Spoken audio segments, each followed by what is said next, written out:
Hi, this is Vikas, your host, and welcome to Little Dex, the talk show. Today in this episode, we're going to discuss about some of the very important programs and scheme of animal husbandry. र यही कुरा discuss गर्नका निम्ति आज हामीले स्टुडियोमा निम्ताएका छौँ डाक्टर सञ्जय एम गजमेरज्यू, additional director animal husbandry. You are welcome to the show sir. Thank you so much. Sir, सबैभन्दा प्रथम सर एनिमल हस्बेन्ड्री डिपार्टमेन्ट भनेको exactly sir what kind of department is, के चिजमा एनिमल हस्बेन्ड्री डिपार्टमेन्टले हेर्छ? पशुपालन विभाग अथवा एनिमल हस्बेन्ड्री डिपार्टमेन्ट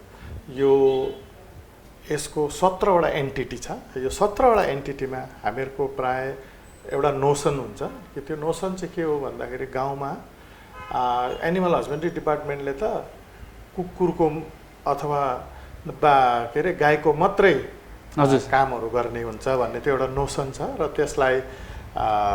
त्यसलाई क्लियर गर्नको निम्ति पशुपालन विभागको 17वटा मैले भनिहालेँ 17वटा एन्टिटी छ. यो 17वटा एन्टिटीमा एउटा हामीहरू कुकुरको पनि गर्छौँ, बाख्राको पनि गर्छौँ, सुँगुरको, गाई, बस्तु, भैँसी. एउटा चाहिँ हुन्छ सर्भिस ओरिएन्टेड काम, जस्तै ट्रिटमेन्ट गर्ने काम. यसमा गाउँमा वस्तुहरू बिमार भए, कुकुर बाख्रा बिमार भए ल्याएर हाम्रो पशुपालन विभागको डिस्पेन्सरी हस्पिटलहरू गाउँ गाउँमा छ, त्यहाँ गएर ट्रिटमेन्ट गरिन्छ. अर्को चाहिँ हुन्छ डेभलपमेन्टल काम. यो डेभलपमेन्टल काममा चाहिँ हामीहरूको कसरी गाउँ बस्तीमा हाम्रो गाई, भैँसी, सुँगुर पालकहरूले इकोनोमिकल्ली बेनिफिट लिन सक्छ यसबाट, हो त्यो खालको डेभलपमेन्ट काम पनि हुन्छ. सो एनिमल हस्बेन्ड्रीले चाहिँ जति पनि लाइफ स्टक छ सबैलाई समेटेर, सबै लाइफ स्टक, पोल्ट्री, कुखुराको पनि, कुखुरा बिमार भएको पनि एउटा त्यो सर्भिस सेक्टर भयो. र डेभलपमेन्टल काममा कसरी पोल्ट्री फार्मिङ गरेर त्यसबाट पैसा कमाउन सकिन्छ अथवा अहिले टर्की फार्मिङ गरेर पैसा कमाउन सकिन्छ, यसबारे पनि पशुपालनले यसमा कार्यहरू गरिरहन्छ. कतिवटा सर यो programs and activities are undertaken by animal husbandry so that livestock farmers छ उनीहरूलाई बेनिफिट हुने programs and activities sir? Okay, हामीहरूको अहिले यो वर्षमा थुप्रो प्रोग्रामहरू स्टार्ट गरेका छौँ. यो थुप्रो प्रोग्रामहरूमा एउटा चाहिँ हो डेयरी सेक्टरमा, एउटा चाहिँ हो पिगरीको सेक्टरमा, अर्को हो इन्स्योरेन्स, गाई बस्तु बाख्रा भेडाको इन्स्योरेन्सको सेक्टरमा, अर्को चाहिँ हो ट्रेनिङहरू. अब अनएम्प्लोइड युथहरूलाई कसरी इन्भल्भ गरेर हामीले उहाँहरूलाई सेल्फ रिलायन्ट अथवा सेल्फ सफिसियन्ट बनाउने, इकोनोमिकल्ली साउन्ड बनाउने. र अर्को चाहिँ हो उहाँहरूलाई कसरी प्रोत्साहन दिएर उहाँहरूले यो फार्मिङपट्टि आउन सक्नुहुन्छ. यसको पनि हामीले यो वर्ष प्रोग्रामहरू निश्चित गरेर हामीले कार्यक्रमहरू सुरु गरिसकेका छौँ. सर, कुनै यस्तो scheme that you want to talk about right now जसले गर्दाखेरि चाहिँ बेनिफिट्स फार्मर्सहरूलाई बेसी बेनिफिट्स भएको छ? यस, वी हेभ अराउन्ड 5-6वटा स्किम छ. र तीमध्ये एउटा चाहिँ हो डेयरी सेक्टरको.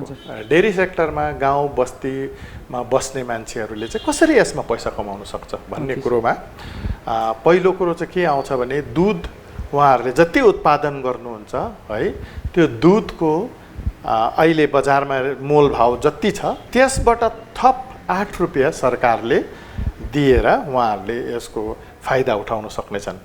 यसको निम्ति चाहिँ गाउँ बस्तीमा डायरीहरू खोलिएको छ. र यो डायरीमा चाहिँ उहाँहरूले गाउँलेहरूले आफ्नो गाईको दुध उत्पादन गरेर निकालेर उहाँहरूले डायरीमा पुर्याउनु भयो भने मोलमाथि अझै 8 रुपियाँ पाउनु हुनेछ. यो प्रोग्राम मुख्यमन्त्री पशुधन समृद्धि योजनाभित्र आउँछ र यसलाई भर्खरै नामकरण पनि गरियो. र यो 8 रुपियाँको इन्सेन्टिभ भनेर डेयरी सेक्टरमा सरकारले दिने गरेको छ. र जो गाउँलेहरूले आफ्नो दुध उत्पादन गरेर नजिकैको डायरीमा दुध पुर्याउनुहुन्छ उहाँहरूले यसबाट 8 रुपियाँ पाउँछन्. र दोस्रो कुरो यसमा के भनेको हाम्रो युथहरू जति हुनुहुन्छ उहाँहरूले अहिले हाइएस्ट अर्नर उहाँहरूले झन्डै महिनामा कतिजनाले जस्तै हामीले थाहा पायौँ 1 लाखसम्म दुध उत्पादन गरेर उहाँहरूले यसको इन्सेन्टिभ अथवा यसको सहुलियत पाउँदै रहेछन्. That's a very good, it's a very good initiative by the state government. I think त्यस्तै सर एउटा स्किम सर यो पिग प्रोडक्सन इन्सेन्टिभ स्किम भनेर पनि आएको थियो सर, यसको बारेमा अलिकति हाइलाइट गरिदिनु. यसपालि मुख्यमन्त्री यो पशुधन समृद्धि योजना अन्तर्गत सरकारले धनराशि पनि छुट्याइदिएको छ. यस स्किममा जति सुँगुर पाल्ने इच्छुक व्यक्तिहरू हुनुहुन्छ उहाँहरूले यसको फाइदा उठाउन सक्नुहुनेछ. यसमा चाहिँ कसरी फाइदा उठाउँछ भन्ने प्रश्न आउँदाखेरि जतिजना सुँगुर पालक हुनुहुन्छ सुँगुरको बच्चा 3वटासम्म पालेको हुनु पर्यो उहाँहरूले र 3वटामा सबै 50 किलोभन्दा उँभो जसको पुग्छ सुँगुरको बच्चाहरू उहाँहरूले राशि 5,000 गरेर एउटा सुँगुरको पाठाको 5,000 गरेर 15,000सम्म वार्षिक उहाँहरूले यसरी इन्सेन्टिभ पाउनुहुनेछ र अर्को साल पनि हुन्छ तर यसको लागि चाहिँ कम्तीको पनि 3वटा सुँगुर आफूसँग पालेको हुनु पर्यो र यही सुँगुरको पनि इन्सुरेन्स गरिदिएको हुन्छ सरकारले यही 15,000 भित्र नै इन्सुरेन्स पनि गरिदियो केही कारणवश कुनै कारणले सुँगुर पाठाको मृत्यु भइहाल्यो भने यसको पनि फाइदा मतलब नुकसानदायक हुने छैन किनभने इन्सुरेन्सले कभर गरिदिइहाल्छ र अर्को कुरो यसको निम्ति मान्छेहरू गाउँलेहरू जतिजना हुनुहुन्छ उहाँहरू अघि आएर नजिकैको पशुपालन केन्द्रमा उहाँको आफ्नो नाम आधार कार्डहरू के उहाँको भोटर कार्ड लगाएर उहाँहरूले आफ्नो नाम पञ्जीकृत गर्नुपर्ने हुन्छ रेजिस्ट्रेसन गर्नुपर्ने स्थिति हुन्छ र उहाँहरूले चाहिँ यसको फेसिलिटी यो वर्षमा मजाले उठाउन सक्नुहुनेछ। यो insurance scheme of cattle and livestock जे छ नि सर गभर्मेन्टले इन्सुरेन्सलाई सर कतिको प्रेसर गर्दैछ फार्मर्सहरूमाथि? यो इन्सुरेन्स स्किम चाहिँ के हो भने यो स्टेट गभर्मेन्ट र सेन्ट्रल गभर्मेन्ट मिलेर गरिएको एउटा स्किम हो। यो स्किममा गाई भैँसी बाख्राको पनि इन्सुरेन्स हुन्छ र यो स्किममा एकदमै कम्ती प्रिमियममा इन्सुरेन्स गर्न सकिन्छ पहिलो कुरो र दोस्रो नम्बरमा यो इन्सुरेन्स स्किम गाउँमा आफ्नो गाउँ जहाँ छ हाम्रो गाउँलेहरू उहाँहरूले नजिकैको पशुपालन केन्द्रमा यसको वृत्तान्त जानकारी पाउनुहुनेछ नम्बर 1। नम्बर 2 यस स्किममा एपिएल र बिपिएल भनेर छुट्याइएको हुन्छ। जस्तै गाईको इन्सुरेन्स गर्नको निम्ति एपिएलमा पर्नुहुने जति हाम्रो गाउँले कृषक दाजुभाइहरू हुनुहुन्छ र उहाँहरूले आफ्नो गाईलाई इन्सुरेन्स गराउनुभन्दा अगाडि उहाँहरूले आफ्नो डिटेल हजुर दिनुपर्ने हुन्छ र उहाँले कम्ती प्रिमियम तिर्नुहुन्छ। अझै बिपिएलमा पर्नुहुनेले योभन्दा कम्ती प्रिमियम म तपाईँलाई एउटा इक्जाम्पल पनि दिन चाहन्छु। जस्तै मानिलिनुहोस् एकजनाले इन्सुरेन्स 10,000 को गर्नु पर्यो 1 वर्षको लागि 10,000 को भ्यालुएसनको इन्सुरेन्स गर्नु पर्यो भने उहाँले 1 वर्षको लागि बिपिएल हो भने त 45 रुपियाँ मात्रै पर्ने रहेछ। 45 रुपियाँ ओन्ली 45 रुपिस ओन्ली 45 रुपिस र आधी पैसा है सरकारले चाहिँ 405 रुपियाँ हालिदिनुहुन्छ। त्यो चाहिँ बिपिएल हो भने। तर वेराज एपिएल हो भने चाहिँ उहाँले 100 रुपियाँ हाल्नु पर्ने हुन्छ 10,000 3 वर्षको लागि 3 वर्ष 1 वर्ष र 3 वर्षको हुन्छ र 3 वर्षका लागि गर्नुपर्ने हो र उहाँ एपिएल हुनुहुन्छ अथवा बिलो पोभर्टी लाइनदेखि माथिको दर्ता उहाँको नाम छ भने उहाँले 300 रुपियाँ हाल्नुपर्ने र 700 रुपियाँ एउटा इक्जाम्पल मात्रै 700 रुपियाँ सरकारले हालिदिनुहुन्छ। यो चाहिँ it's a combined project actually. That means sir maturity हुन लागि 3 इयर्स चाहिँ पर्खिनु पर्ने होइन। त्यो त्यस्तो इन्सुरेन्स होइन। यो चाहिँ मृत्यु भयो गाई वस्तुको मृत्यु भयो भने अथवा कुनै कारणवश गाई वस्तुले दुध दिनमा असमर्थ भए हैन भने त्यसको 75% भ्यालुएसनको 75% पाउँछ अथवा गाई वस्तुको मृत्यु भयो भने चाहिँ 10,000 रुपियाँसम्म चाहिँ 10,000 50,000 सम्म इन्सुरेन्स गर्न सकिन्छ र उहाँले त्यो पैसा पाउँछ मृत्यु भएको खण्डमा त्यसको इन्सुरेन्स हो। ओके सर हाम्रो जति पनि मिट प्रोडक्टहरू भयो या डेयरी प्रोडक्ट जे पनि भयो सर हाम्रो फरेन कन्ट्रिजहरूतिर एक्सपोर्ट हुँदैन सर। हजुर है सर त्यसको निम्ति टु एक्सपोर्ट हाम्रो यहाँको प्रोडक्ट्सहरूलाई बाहिर एक्सपोर्ट गर्नको निम्ति सर सरकारको के पहल छ र यसको पोलिसिसहरू के छ सर? अच्छा अहिले भर्खरै मात्रै एउटा वर्कसप भयो त्यसमा हङकङबाट एउटा टिम आएर उहाँहरूले हाम्रो सिक्किमको अर्ग्यानिक ब्रान्ड भएको पर्कहरू उहाँहरूले लिएर जाने स्थितिमा पुग्नुभयो र त्यो वर्कसपमा त्यस्तो डिसिजन पनि भयो। तर हामीहरूको गाउँलेहरूले चाहिँ अर्ग्यानिक पर्क प्रडक्सन गर्नु पर्यो र त्यसलाई ब्रान्ड गर्ने एउटा एजेन्सी छ अर्ग्यानिक भनेर ब्रान्डिङ गर्ने एउटा एजेन्सीले ब्रान्डिङ गरी मार्फत हामीहरूको सिक्किममा जति पर्क प्रडक्सन गर्ने इच्छुक मान्छेहरूले त्यसलाई पर्कलाई उहाँहरूले प्रोसेसिङ गरेर पठाउन सक्ने एउटा फर्स्ट कार्यक्रम सुरु हुँदैछ भनौँ, किनभने यो अहिले प्रिलिमिनरी स्टेजमा छ र चाँडै नै सिक्किमको अर्ग्यानिक ब्रान्डिङ भएको सुँगुरको मासु भयो, त्यहाँबाट खसीको मासु भयो, यो अन्त गाईको दुध भयो, A2 मिल्क क्वालिटी भएको दुध भयो, त्यो पनि मार्केटिङ गर्ने प्रावधान अहिले पाइपलाइनमा छ। That means in future, sir, In coming days, we'll surely see all this happening. Talking about females, sir, female empowerment is very prevalent right now. त्यो हामी सो लाइफस्टकमा पनि देखिन्छ सर आजलाई, किनभने फिमेल काफ्सलाई थ्रु आर्टिफिसियल इन्सिमिनेसन अलिक बेसी प्रोडक्सनको लागि अलिकति बेसी त्यसलाई प्रोत्साहन गरिन्छ sir. Can you please highlight that? यसमा this is a $1 million question. जति गाउँमा आजसम्म कृत्रिम गर्भदानद्वारा अथवा आर्टिफिसियल इन्सेमिनेसनद्वारा बाछा बाछी जन्मिँदै थियो, अहिले नयाँ तकनिकीको उदाहरण लिएर सिक्किमको पशुपालन विभागले पनि बाछी मात्रै जन्मिने कृत्रिम गर्भदान स्टार्ट गरेको छ र यसमा गाउँलेहरूले बेसी तिर्नु पर्दैन, 150 रुपियाँ मात्रै दिनुभयो भने बाछी मात्रै जन्मिने हाई क्वालिटी हाई यिल्डिङ एनिमलको बाछी जन्मिनु सक्ने पनि प्रावधान गाउँ गाउँमा उपलब्ध छ। हाम्रो आर्टिफिसियल इन्सेमिनेटर्सहरू हुनुहुन्छ गाउँ गाउँमा, उहाँहरूको नम्बरहरू विदितै छ। सबै गाउँ गाउँमा हाम्रो नजिकैको उहाँहरू जतिजना गाउँमा हुनुहुन्छ नजिकैको पशुपालन केन्द्रमा उहाँहरूको नम्बर पनि उपलब्ध छ। उहाँहरूलाई ओभर द फोन बोलाएर गाईले गोरु मागेको खण्डमा उहाँहरू आएर कृत्रिम गर्भदान गरिदिनुहुन्छ र राम्रो क्वालिटीको जर्सी ब्रिड भयो, हाई यिल्डिङ भनौँ न है, र त्यसको बाछी मात्रै जन्मिने आर्टिफिसियल इन्सेमिनेसन गराउन सक्नुहुनेछ। त्यसलाई भन्छ सेक्स सर्टेड सिमेन हाम्रो भाषामा, र यो चाहिँ सेक्स सर्ट गरेको भनेपछि मेल र फिमेल जन्मिनेमा अब छुट्याएको। हजुर सर। इन ह्युमन सर अब determination of sex is restricted or भनौँ सर, इज इट यो एनिमल लाइफस्टकहरुमा? Very interesting question actually. पशुपालन चाहिँ क्षेत्र चाहिँ हाम्रो भारतमा चाहिँ यो चाहिँ economically viable, economically supportive program भएको खण्डमा यसलाई त्यस्तो ब्यान्ड गरिने त्यस्तो केही छैन, बाछी मात्रै जन्माइने। र किनभने हामीहरुकोमा गोरु चाहिँ हामीलाई बिफ को लागि मात्रै काम लाग्छ र अब अहिले फटाक फुटुक जोत्नुमा मात्रै काम लाग्दैछ र इकोनोमिकल्ली भाएबल एस्पेक्ट हेर्नु हो भने चाहिँ हामीले बाछी जन्माएर यसबाट दुध धेरै उत्पादन गरेर गाउँमा बस्ने एउटा कृषकले इकोनोमिकल्ली बेनिफिट निकाल्न सक्छ र त्यसले गर्दाखेरि यसमा कुनै बार उयोहरू छैन। There are some NGOs who are objecting to using this semen actually. Sir, that means technology plays a very vital role in animal husbandry as well. त्यसरी सर टेक्निकल पर्सन्सहरू पनि भेरी तपाईलाई एकदमै चाहिबसेको छ।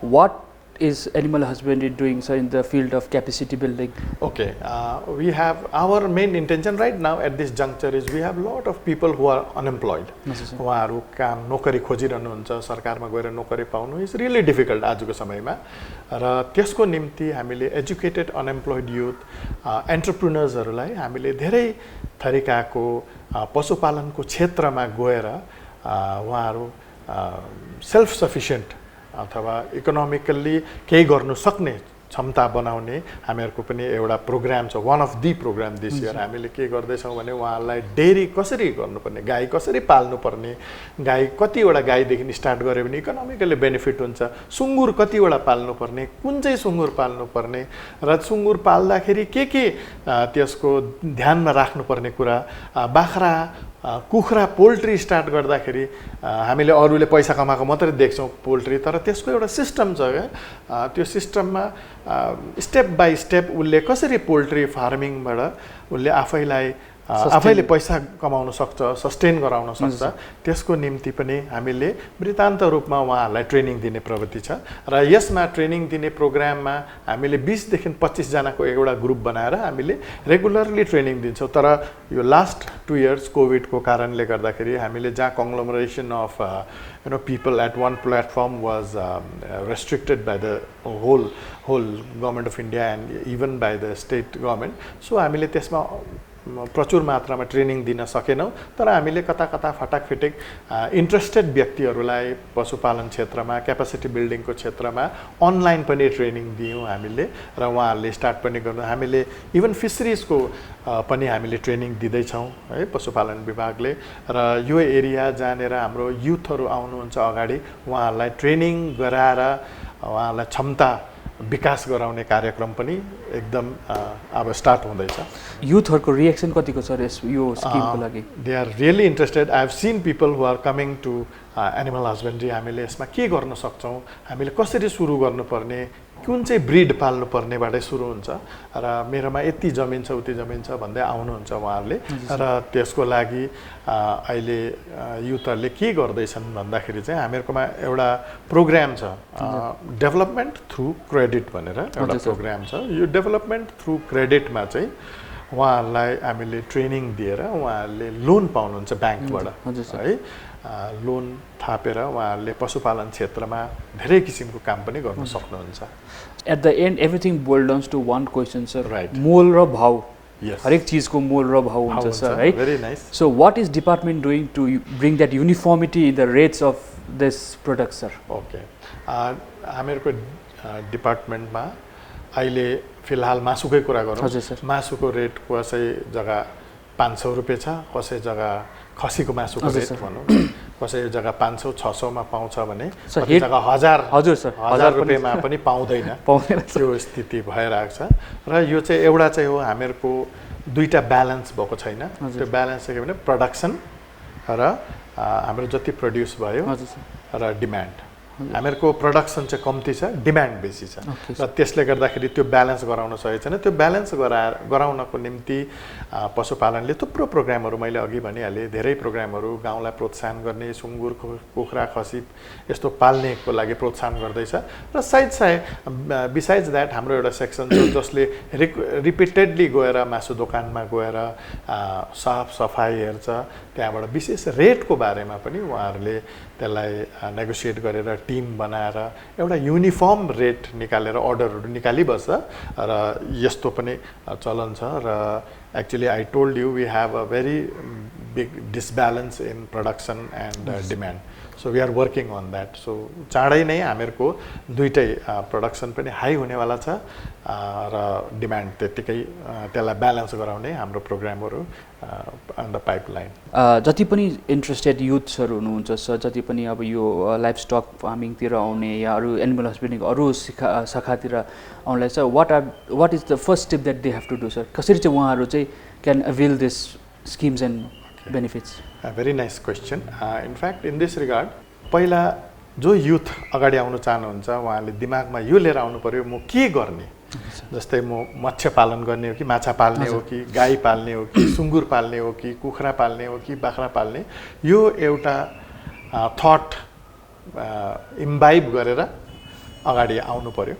र त्यो थट भइसकेपछि उहाँहरू जस्तै गाउँमा हुनुहुन्छ भने गान्तोक आउनु जरुरी छैन। त्यसको लागि डिस्ट्रिक्टको अफिसमा हाम्रो डिस्ट्रिक्ट हेडहरू हुनुहुन्छ र डिस्ट्रिक्ट हेडलाई म सुँगुर पाल्ने यसको लागि के गर्न सक्छु, मैले यसको लागि कहाँ जानुपर्ने, यसको लागि कहाँ पैसा पाउँछ, यसको लागि कहाँ ट्रेनिङ जानुपर्छ, यसको बारेमा उहाँहरूले आफ्नो एउटा एप्लिकेसनसँग उहाँहरूले वृत्तान्त रूप त्यसमा डिटेल्ड लेखेर उहाँहरूले डिस्ट्रिक्ट अफिसमा पुर्याउनु भयो भने डिस्ट्रिक्ट अफिसले त्यहाँ उहाँहरूको फोन नम्बर पनि लेखिदिनु भयो भने उहाँहरूलाई कसरी हामेर त्यो उहाँहरूले डिस्ट्रिक्ट अफिसले ग्याङटोकमा पठाउँछ र ग्याङटोक अफिसबाट चाहिँ उहाँहरूको लिस्ट निकालेर उहाँहरूलाई कसरी गर्नुपर्ने, केमा प्रोत्साहन दिनुपर्ने त्यो एउटा सेक्सनै छ हाम्रो र त्यसमा उहाँहरूलाई गाइड गराइन्छ र उहाँहरू आउनु पर्दैन। उहाँहरू कन्स्टेन्टली टच चाहिँ नजिकैको पशुपालन केन्द्र अथवा डिस्ट्रिक्ट अफिसमा गएर सम्पर्क राख्नुभयो भने उहाँलाई लोन कहाँबाट पाउँछ, ट्रेनिङ कसरी पाउँछ, के गर्ने, कसो गर्नुपर्ने, यो सबै जानकारी पशुपालन विभागले प्रोभाइड गरिदिन्छ। Sir it will take a very long time अलिक प्रोसेसको लागि सर है। हाम्रो अनरेबल मिनिस्टर सरको रिसेन्ट एउटा प्रेस कन्फरेन्समा हामीले सुन्न पायौँ कि एउटा ई पोर्टल खोलिएको छ ताकि we can cut down the time sir यो प्रोसेसको सर है। यसको बारेमा सर अलिकति हाइलाइट गरिदिनुहोस् न। अनरेबल मिनिस्टरले भर्खरै प्रेस कन्फरेन्स पनि गर्नुभयो र यो प्रेस कन्फरेन्समा उहाँले यो जानकारी दिनुभयो कि यो चाहिँ फिसरिज सेक्सनमा एउटा पोर्टल डेभलप गरिएको छ र यो फिसरिज सेक्सनमा जो इन्ट्रेस्टेड युथहरू हुनुहुन्छ, इन्ट्रेस्टेड फार्मर्सहरू हुनुहुन्छ, जसले मत्स्य पालनमा केही कार्य गर्ने विचार राख्नुभएको छ भने उहाँहरूले यो ई पोर्टलमा गएर आफ्नो फर्महरू निकालेर डाउनलोड गरेर त्यसलाई त्यो फर्मलाई भरेर बुझाउनु पर्नेछ र त्यसबाट चाहिँ छाटिएर उहाँहरूले कसलाई के कुन चाहिँ फिस फार्मिङमा ट्रेनिङ दिनुपर्ने हो, फेसिलिटी दिनुपर्ने हो, त्यसको बारेमा जानकारी दिइन्छ र यो नयाँ टेक्नोलोजीकोलाई युज गर्दै this government has come up with very good initiative. I think I should say that. So with this we come to the end of this episode. It was really good having you in our show. Thank you so much, and it was pleasure talking to you and giving this information to our general public. Thank you so much. Thank you so much, sir. Thank you, sir. This is all we have for this episode of Little Dex. I hope we were able to answer most of your queries. We'll be back again with another episode.